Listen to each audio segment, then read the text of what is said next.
अऊज़ु बिल्लाहि मिनश्शैतानिर्रजीम बिस्मिल्लाहिर्रहमानिर्रहीम। अल्लाह ताला ने हदायत के लिए बहुत से अम्बिया पैगंबर भेजे। कुरान के मुताबिक 1,24,000 पैगंबर भेजे गए।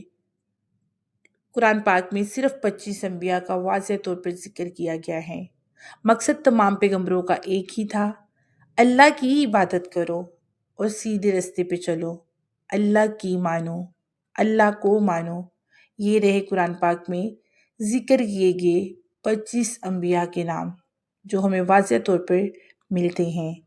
हज़रत आदम अलैहिस्सलाम, हज़रत अदरीस अलैहिस्सलाम, हज़रत नूह अलैहिस्सलाम, हज़रत हुद अलैहिस्सलाम, हज़रत सालेह अलैहिस्सलाम, हज़रत इब्राहीम अलैहिस्सलाम, हज़रत लूत अलैहिस्सलाम, हज़रत इस्माईल अलैहिस्सलाम, हज़रत इसहाक अलैहिस्सलाम, हज़रत यकूब अलैहिस्सलाम, हज़रत यूसुफ अलैहिस्सलाम, हज़रत शुएब अलैहिस्सलाम, हज़रत अय्यूब अलैहिस्सलाम, हज़रत ज़ुल्किफ़ल अलैहिस्सलाम, हज़रत मूसा अलैहिस्सलाम, हज़रत हारून अलैहिस्सलाम, हज़रत दाऊद अलैहिस्सलाम, हज़रत सुलेमान अलैहिस्सलाम, हज़रत इलियास अलैहिस्सलाम, हज़रत इलियसा अलैहिस्सलाम, हज़रत यूनुस अलैहिस्सलाम, हज़रत ज़करिया अलैहिस्सलाम, हज़रत यहया अलैहिस्सलाम, हज़रत ईसा अलैहिस्सलाम, हज़रत मोहम्मद सल्लल्लाहु अलैहि वसल्लम।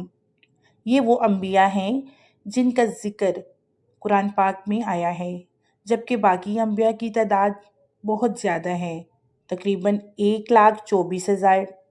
क्या आप जानते हैं दुनिया के पहले इंसान कौन थे और शैतान इंसान का सबसे बड़ा दुश्मन क्यों बना? आज हम हज़रत आदम अलैहिस्सलाम का वाक़या सुनते हैं। अल्लाह ताला ने जब ज़मीन पर इंसान पैदा करने का इरादा फरमाया तो फरिश्तों से कहा कि मैं ज़मीन में एक खलीफा बनाने वाला हूँ। फरिश्तों ने अर्ज़ किया कि या अल्लाह, क्या आप ऐसे को पैदा करेंगे जो ज़मीन में फ़साद करेगा?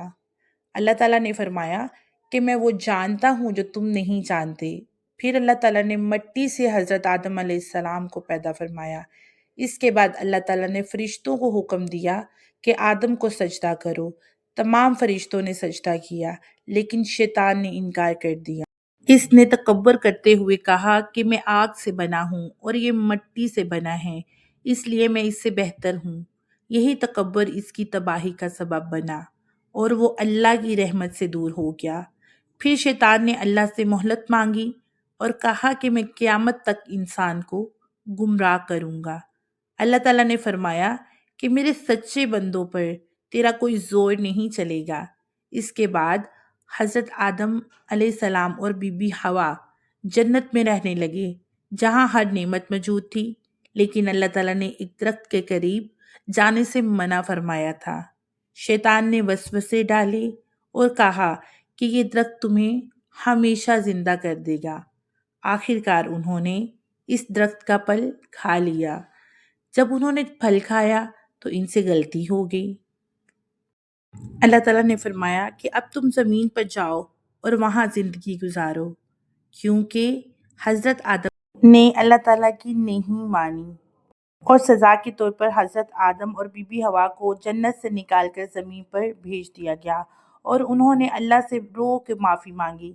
हज़रत आदम अलैहिस्सलाम ने दुआ की कि ए हमारे रब, हमने अपनी जानों पे जुल्म किया, अगर तू हमें माफ़ ना करे तो हम नुकसान उठाने वालों में से होंगे। अल्लाह ताला ने इनकी तौबा कबूल फरमा ली। ये वाक़या हमें सबक देता है कि तकब्बुर इंसान को तबाह कर देता है और सच्ची तौबा इंसान को अल्लाह के करीब ले आती है। अगर आप भी अल्लाह की रहमत चाहते हैं तो आज ही सच्चे दिल से तौबा कर लें। अल्लाह अपने बंदों को माफ़ करने वाला है।